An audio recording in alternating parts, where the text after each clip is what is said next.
Čaute, miláčci. Ako sa máte? Ako sa vám dneska darí? Opýtali ste sa dneska sami seba, ako sa mám? Ako sa cítim? Čo prežívam? Bolí ma niečo? Som v pohode? Čo ma čaká? Čoho sa bojím? V čom sa cítim neistá? Kde nevidím samú seba a vidím radšej ostatných? Čo by som mohla urobiť? Čo ma dvíha z gauča, že nemôžem len tak sedieť v klídku a oddychovať, prežívať samú seba len takú, aká som. Takto. Aká som. Ako sedím, ako nič nerobím. Viete to? Viete to vôbec urobiť? Ako sa pri tom cítite, keď len tak sedíte? Alebo ak nebude, vidíte niekoho, kto niečo robí, hej? Manžel, partner, deti, každý niečo robí a ja tu mám len tak sedieť a nerobiť nič. Ako sa v tom cítite? V tom nič nerobení. Viete to vôbec urobiť? To je pocit. To sú mi veci. Prečo sa tak divne cítim? Tell me why. Prečo? Prečo si to neviem užiť? Prečo sa neviem zastaviť? Ani pri tej kávičke, pri tom čajíku, a len dýchať a cítiť seba. Len tak byť. Na zdravičko moje. Len tak byť. A nič. A nič. Mám pri tom hodnotu? Zaslúžim si vôbec žiť, keď len tak nič? Kladiem si veľmi často tieto otázky, lebo sa chcem ponoriť do tej emócie. Ako to mám? Ako to cítim? Molinka, ako to cítiš? Aj ten pes je len človek. Ako to cítiš, láska? Ako sa máš? Molinka je veľká, veľká učiteľka. Každé ráno, tu mám takú podložku na zemi, sa vystrie a urobí takú jógu. Pes hlavou dole, pes hlavou hore. Vystrie zadné nohy, niekedy, ak sa mi podarí, tak ju natočím. Proste len tak je. Keď ležka, keď beha, keď naháňa mačky. Proste je. Celá tá príroda nám ukazuje, že len tak je. Len my ľudia stále potrebujeme niečo robiť. Kde si hovorila human doing namiesto human being.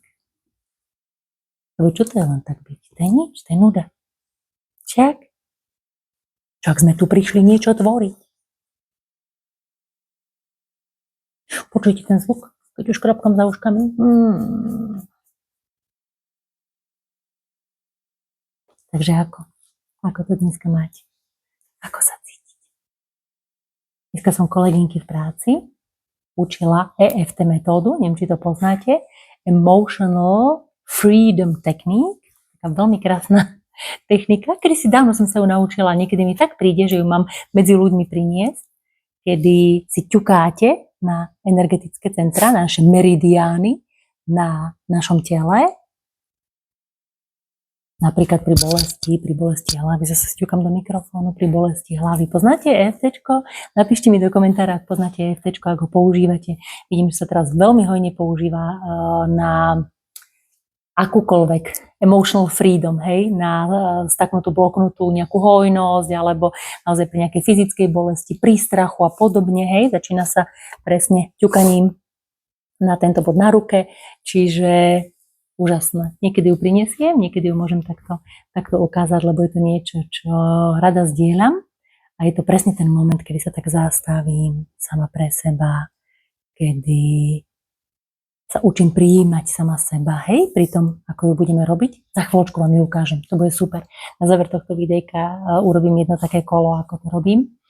A príjmem sa, napojím sa na seba a spojím sa hlavne so sebou na pár minút, na pár chvíľ sa prepojím, ešte aj rozťukám a rozvibrujem svoje energetické centrá. Wow, jednoduchá vec. Väčšinou tie najúčinnejšie veci sú veľmi jednoduché, trvajú krátúčko, nezaberú nám veľa času a môžu nám veľa pomôcť. Takže poďme, dáme toto EFTčko Emotional Freedom Technique. Začíname tu. Keď máte akúkoľvek bolesť, starosť, strach, čokoľvek, tak môžeme začať takto ťukaním. Aj keď mám strach a cítim sa neistá, mám sa rada a príjmam sa. Aj keď mám strach a cítim sa neistá, mám sa rada a príjmam sa. Aj keď mám strach a cítim sa neistá, mám sa rada a príjmam sa. A potom ideme na telo. Dobre? Buď takto symetricky na obidve strany, alebo len na jednu, kde potrebujete. Aj keď sa cítim neistá, mám sa rada a príjmam sa. Aj keď sa cítim neistá, mám sa rada a príjmam sa. Aj keď sa cítim neistá, mám sa rada a príjmam sa. Aj keď sa cítim neistá, mám sa rada a príjmam sa. Aj keď sa cítim neistá, mám sa rada a príjmam sa. Aj keď sa cítim neistá, mám sa rada a príjmam sa. Hovorí sa v týchto dvoch bodoch, ja to robím takto. Aj keď sa cítim neistá, mám sa rada a príjmam sa. Pod pazuškou a posledné hore na hlave. Aj keď sa cítim neistá, mám sa rada a príjmam sa. Hlboký nádych.